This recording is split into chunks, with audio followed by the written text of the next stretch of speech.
Hey guys, this is John, and I'm playing VCS in the 3-minute pool.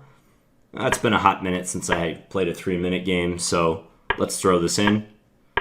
Good to have a mix of games. We have a semi-Slav. Okay, I'll go bishop g5. The most critical move in the semi-Slav. We have a Cambridge Springs variation. This line is good fun. Yeah, he plays h6, kicks my bishop back. Usually they go like b6 or this type of thing. I'll go bishop d3. In one of my games, I slipped and played bishop c4 in this line. That was kind of funny. What to do here? Maybe rook b1. No, let's go rook d1. I think the rook's better on d1. Yeah, he takes. Probably I want to go c4. Now I'm eyeing the bishop on a3.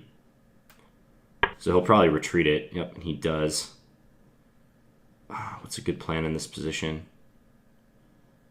I've had a position very similar to this. Let's just go h3 for now. Plays e5. Okay, queen f5 is annoying for him. I'm attacking his knight. And also this pawn is somewhat pinned now because of the queen tension. Okay, so he goes rook there. What about d5? Whoa, he just took it immediately. Doesn't that just nearly lose? Okay, I'll take with the rook. I'm attacking his queen, I'm attacking his knight. Oh, he has that one. Okay, duh. But at least I can double up and attack. The knight on d7. I want this knight to move so I can win his e5 pawn. Now he can play g6. I wonder if that throws a wrench into the equation. Because, yeah, g6 and if queen g4, he can play f5. It looks pretty extreme, though. I'm willing to let that happen. His e5 pawn will still be very weak. Yeah, this is... I'm okay with this happening. If he moves his knight, let's say knight c5, I'll have to figure out which way I want to take on e5. Kind of leaning towards taking with the rook. But I might take with the knight. h5, huh? Taking with the queen on e6 is very interesting, too. And then taking d7. It's probably not necessary. My position's very good, so let's just do this.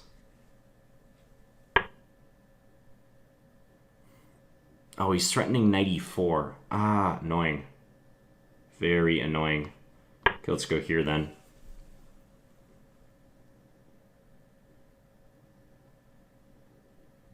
Ooh, okay, so now if he plays rook e8, I can play queen f3, and I'll be attacking f7 and also threatening maybe some discoveries. I don't know. Rook e7. Yeah, that's such an ugly looking move, but it might be the best move. Just might be the best. Okay, so I take here, huh? Let's do that. Just pre-move that.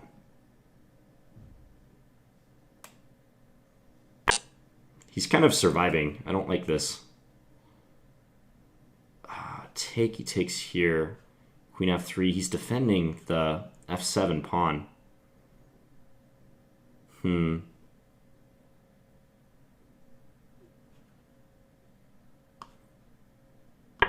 just do this.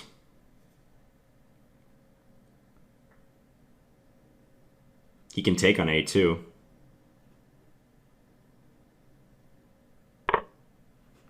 Let's just go here. Just to hedge against anything happening in the future. Ooh. Yeah, he has that. I forgot about that move. Whoops. Yeah, now I kind of have to do this, don't I? That's really bad. He's just off to the races with his pawns. Yeah, and he can almost just push. Ugh. Awful. Awful game. Well, at least awful conclusion to that game. Yeah, I had a great position. I think e5 for him, we'll go back and take a look, but e5 for him was not a good idea. And I know because I've done this before in this line from the black side. So this is all normal stuff. Sometimes black tries to play this position without throwing in h6, bishop h4, but not this case. And now c4, so I'm x-raying his bishop. Bishop f8, I just played h3, useful move. Like now my king has access to h2. Yeah, I'm pretty sure this should yield me quite a large advantage. Take. It's just like he barely has everything defended. As I was saying, it would be very interesting to take here and then take there. Because, yeah, materially he's slightly ahead, but his pawns are a mess, and my piece coordination is very strong. I actually wonder what the computer thinks about this position. Okay, it says black's better, but not by a whole lot. Yeah, here gives me a nice edge. Queen g3 might not have been so good. Yeah, knight c5 was a nice rejoinder because I didn't see that knight e4 was a problem. Just back up for a second here. C takes or rook takes. I like rook takes. It's possible c takes is good too, though. C takes rook d6. Trying to blockade the d pawn. And if I take... Take. Queen a4 is very bad. Ooh, undefended pieces, yeah. That's why it's bad.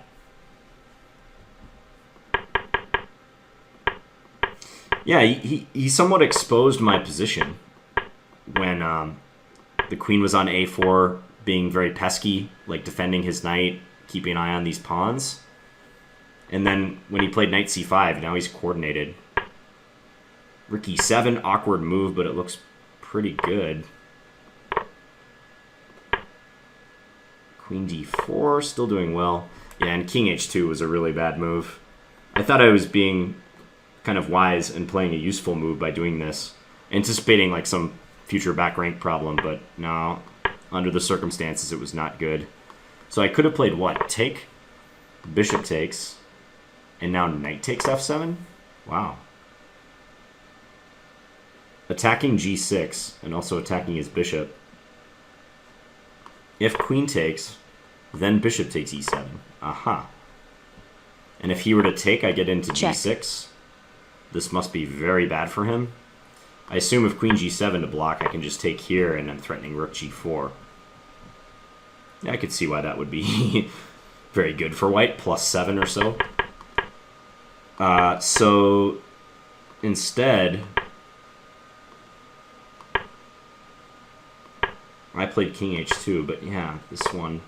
And then knight takes f7. If he takes with the king, queen f3, check, hitting the rook on a8. Or if he goes king g7, I can take the bishop if I want. So nice shot there. Not easy with the amount of time I had left, but this is a case where like the concept of king h2 is good. It just like doesn't really work in this circumstance.